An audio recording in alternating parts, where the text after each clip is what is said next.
Hey, please take what's useful from what I'm going to share and leave the rest. We're going to talk about the fullness of time and harvest and our response of thanksgiving.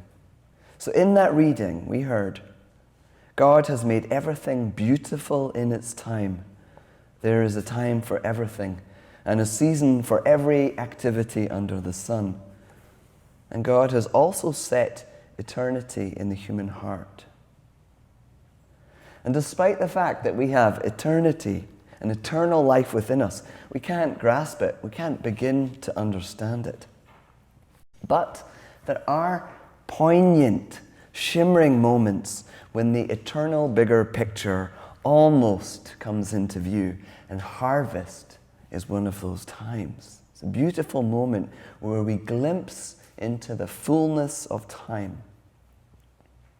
Eternity held in a moment, just like holding an acorn in your hand, and for a flash of a second you get that this could be and might be a 300-year-old oak tree, so you plant it in the ground. And the best way I can preach is by singing. So I'm going to sing this song, which I think is amazing. My friend Samara Jade wrote it. It's called Unseen Song. I listened to the silence till it was no longer silence, till it was filled up with bird song that had been there all along, till it was filled up with bird song that had been there all along. And I looked into the sunset till it was no longer sunset, till the sky grew darker and filled on up with stars, till the sky grew darker and filled on up with stars. Here's your bit. That were there all along. It was there all along. Yeah, it was there all along. The underlying unseen song.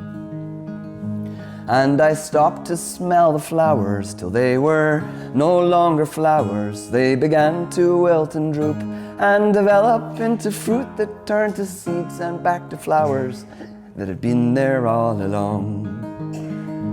And I searched the world for answers till they turned into questions that shone light upon the answers that had been there all along, that shone light upon the answers that had been there all along.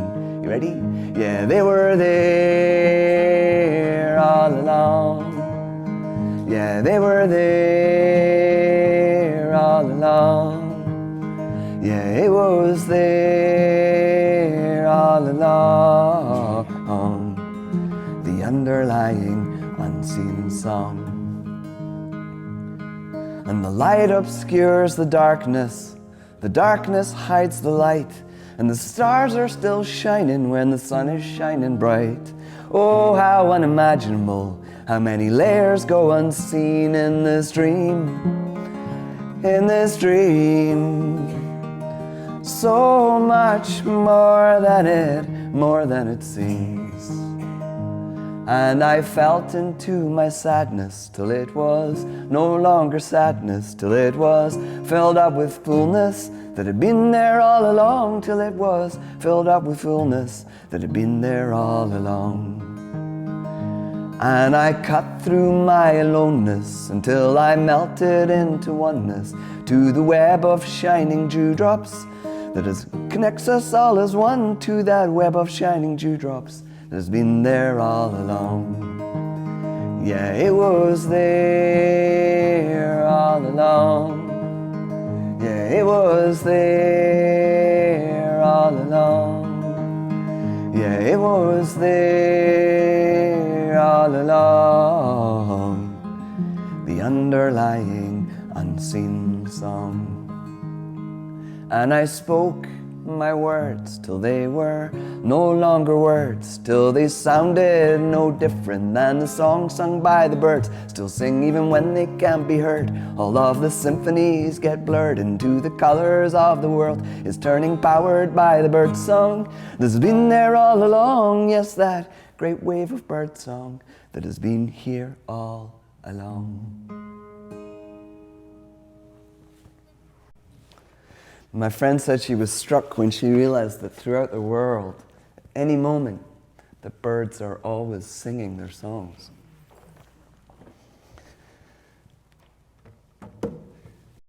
She got a glimpse into the eternal moment in song and captured it for the rest of us. Thanks be to God. So here in Vermont, I drove through snow, well, hail, to get here, and we're celebrating harvest. Why are we doing that? We're doing that because next Thursday is Thanksgiving. I see at least one name of somebody on the Zoom who is not in North America. So next Thursday is Thanksgiving, and I remember when I came, I was like, what is this pilgrimage? What is this? And I think, I've been here for over a decade now, but tell me if I'm wrong. It's a time to give thanks for the harvest being complete and all the gifts that you were given in the coming year. And when you live in New England, and thanks be to God for the fact you've got enough stores to get through the 5-month winter. It is a gift of the miracle of being able to survive the winter and a gratitude for the growing season. So harvest and Thanksgiving go together naturally, even in North America. It's a natural response to the harvest. And here pumpkins abound to show us this. The converse is also true. If you don't really see or participate in the harvest, then it's much harder to offer thanksgiving and respond to the abundance that you're given. An example of that is I remember being 19 and seeing strawberries in the supermarket in December. And I thought, that's a miracle. How did that happen? So I bought them, took them home and ate them, and they tasted of water. Really made me much more grateful for the next June's juicy strawberry. I come from the area of Scotland called Angus, which Dan knows very well, and it's the soft fruit capital of Europe. So it's raspberries and strawberries and blueberries and tayberries and all sorts of berries.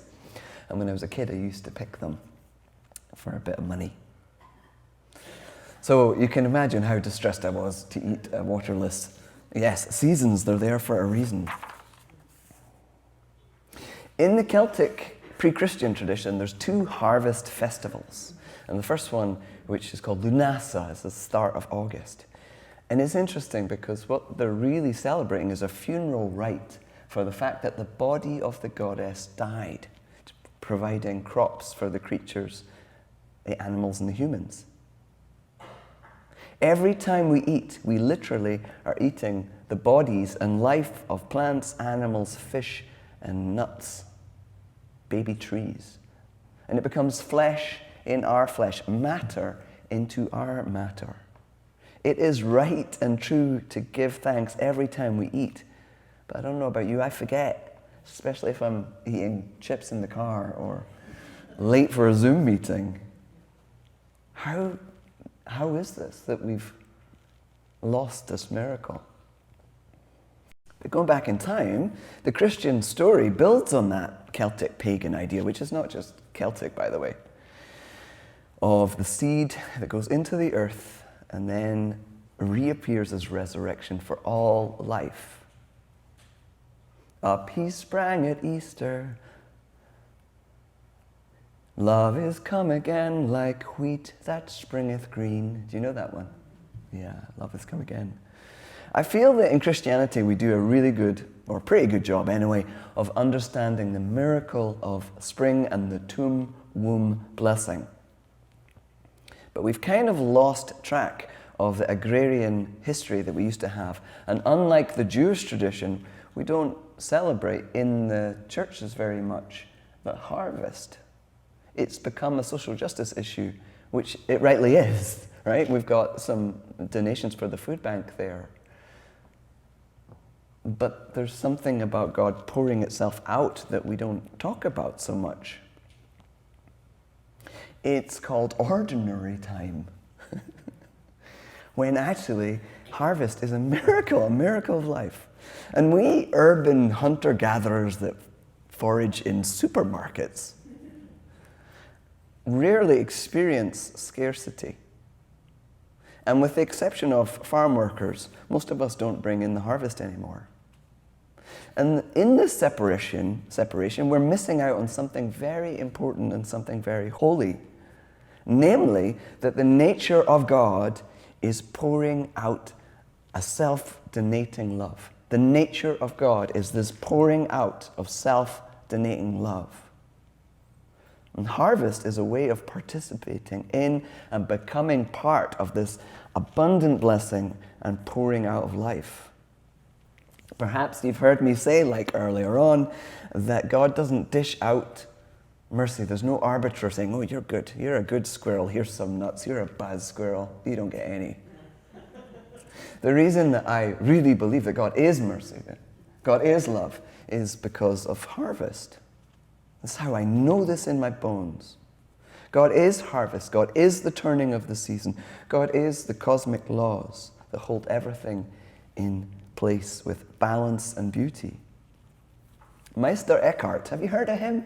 He was a lovely weirdo who died 700 years ago in Germany. And he said there is no why in God, W-H-Y. There's no why in God. Rather, God just is. It's us humans that question motives and put conditions on things, attributing good deeds and good harvest to good people and bad deeds and bad people with punishment. Mother Nature does not operate this way. Harvest teaches us to humble up and be generous. Humility and compassion, core ethics, if ever there were some. Back to harvest. Now, the reason I'm bringing Meister Eckhart into the room is because I think the most famous thing he said was this: if the only prayer you ever say in your entire life is thank you, it will be enough. If the only prayer you ever say in your entire life is thank you, it will be enough. I think he's talking about living with an attitude of thanksgiving and a response of thank you to God, to your life. If we jump into present time, there's a researcher on gratitude called Brené Brown. Have you heard of her? I like her a lot. And she teaches us that gratitude is a step on the road to happiness and big-heartedness. She noticed that grateful people, those people she describes as big-hearted, don't necessarily have more. Gratitude is not a hindsight reaction. Rather, it is a stance or a prerequisite. A prerequisite that sets us to live closer to love and closer to compassionate action.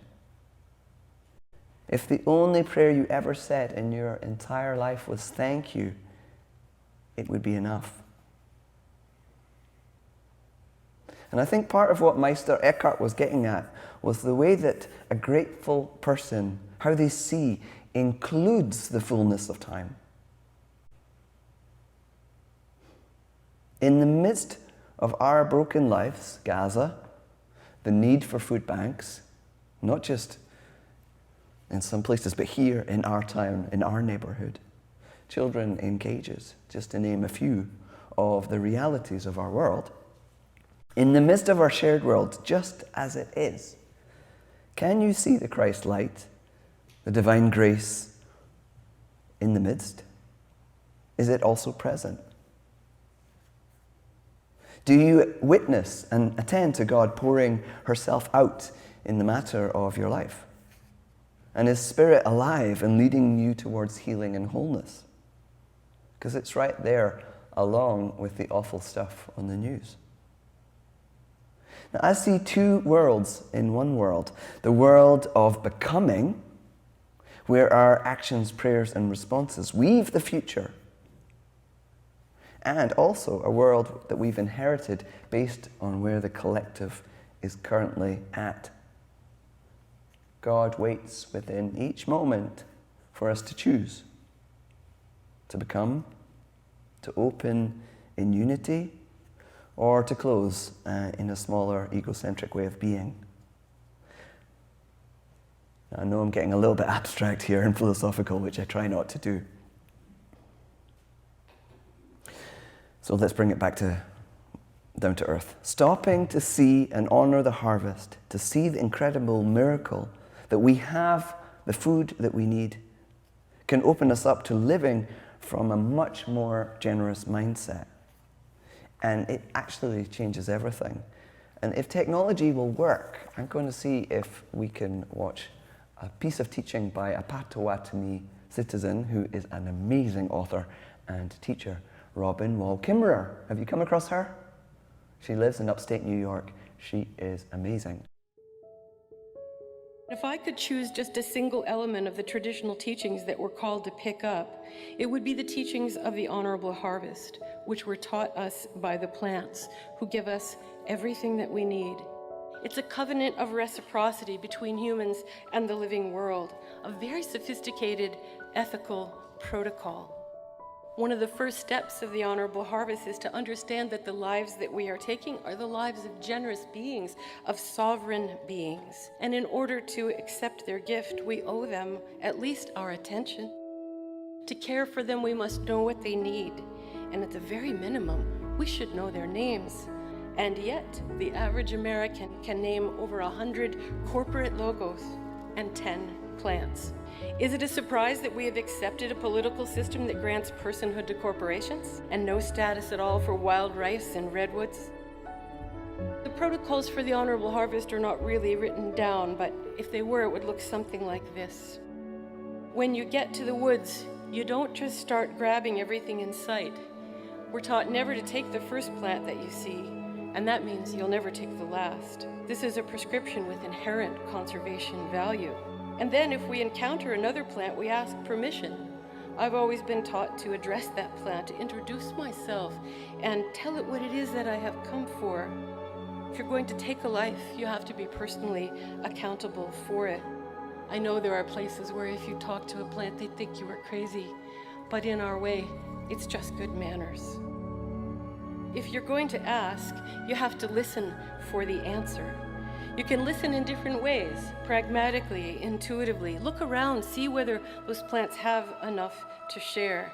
And if the answer is no, you go home. For we remember that they don't belong to us. And taking without permission is also known as stealing. And the Honorable Harvest counsels that we also take in such a way that does the least harm and in a way that benefits the growth of the plant. Use everything that you take. It's disrespectful of the life that's given to waste it. The next tenet of the honorable harvest is to share it with others, human and non.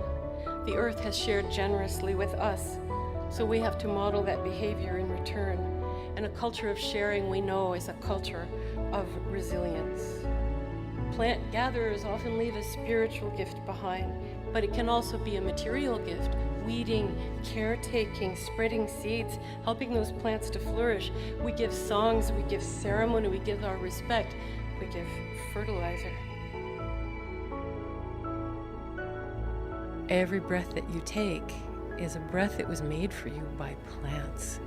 And the water that you drink, whether you're in an urban setting, whether you're on a remote mountaintop, we still are recipients of those gifts. And if we take the time to be grateful, that brings us into that state of humility, of understanding that we are not at the top of a biological hierarchy, that in fact we are the younger brothers of creation.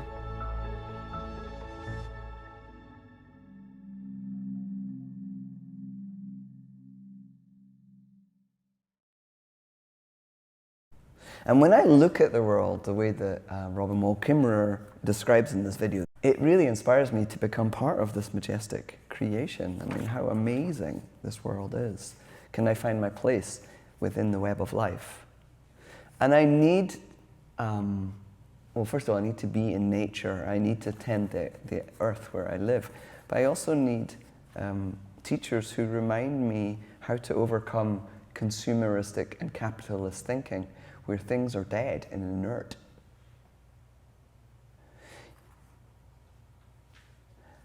Now, every night I do a body prayer. It's inspired by the Sufi Islamic prayers, the Allah Akbar. You see people doing this and kneeling and bowing. There's about 9 different postures. God is the greatest. And the second one is a holding. You hold your life. And the third one is you release it. And this prayer is the one that I find most difficult. Not to get down on my knees and put my head on the floor, on the mat and say, thank you, God, I am your servant. This one of just as I am, I'm going to share. Why is that so difficult for us? And I think it's because the ego does not understand how more it could be if it gives itself away. The ego only understands giving away of self as loss and not a beautiful process of becoming one with that which is greater than yourself. We really have an experience of being fragile people orphaned on an alien planet. And I think this is where hoarding comes in. When in reality, we're incredibly blessed. And we're also really resilient. The fact that this church is still open after 2 floods and no pastor is amazing. Right? You don't do that just because, and I'll just go through the motions. It is you guys that have made this happen. Resilience is normal to us, but it's amazing. We live in a culture of scarcity, especially here in the US. I see so much wealth, and I also feel the grip of fear of scarcity. So many people that I meet are genuinely scared of becoming homeless or losing their health care or not being able to have their basic needs met. Sometimes it's a genuine reality. Other times it's just a fear. Either way, it makes our lives miserable and small. The first place I lived in the US was coastal Maine. I was apprenticing with a boat building minister called Bobby Ives, and his late wife had set up this project where they had a van and there was a bunch of us. We would go and we'd pick up fridges and furniture from rich people's houses that were renovating, and we'd take it to a shed where people who had no money could come and just take the items for free. It was a great way of stopping great stuff being in the landfill. We were passing round the wealth. There was terrible poverty there, right next to incredible wealth. I don't want to pretend that the fear of scarcity is not a real thing. It is. Scarcity is a real thing. But fear of scarcity is a different matter. And Jesus has quite a lot to say about that. Here's Matthew 6. And why are you anxious about your clothing? Consider the lilies of the field and how they grow. They neither toil nor spin. Yet I tell you, even Solomon in all his glory was not arrayed like one of these. But if God so clothed the grass of the field, which today is alive and tomorrow is thrown into the oven, will God not so much clothe you, O you of little faith? Therefore, do not be anxious, saying, what shall we eat? What shall we drink? What shall we wear? Seek first the kingdom of God and God's righteousness, and then all these things will be added to you. And here's the not so good or easy news. We are faced with the task here of being a camel trying to climb through the eye of a needle. Because we live in a society of opulence and consumerism as well as scarcity mentality. It is very difficult for us.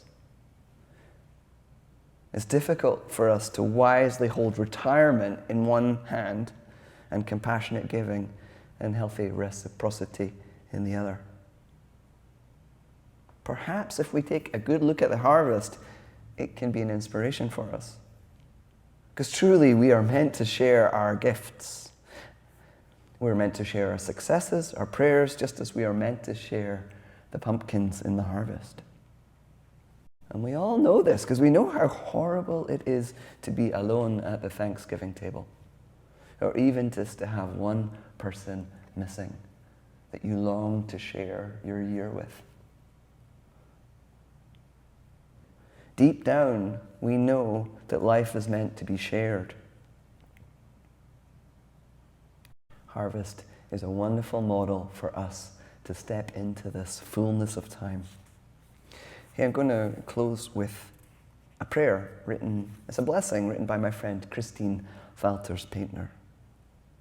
May Christ, who shimmers in all creation, surprise you each day with glittering moments when you can see again how light lives in everything, how it partners with dark soil to bring forth aster and lavender, rosemary and daffodils, 100 kinds of squash, kale and cabbage, apple and berry, grapes sweetened by the sun. How the dough you knead in your hands is an alchemy of touch and time, and how everything is a call to communion, a wafer of moon, a chalice of stars. Let the mystery of it all dance in your heart, always widening your horizons, inhabiting new landscapes. May you know each moment as sacred, and everything around you a call to remember this one true thing. To conclude, harvest is an example of how God nurtures, sustains, and blesses us with abundance, and we are meant to reciprocate this.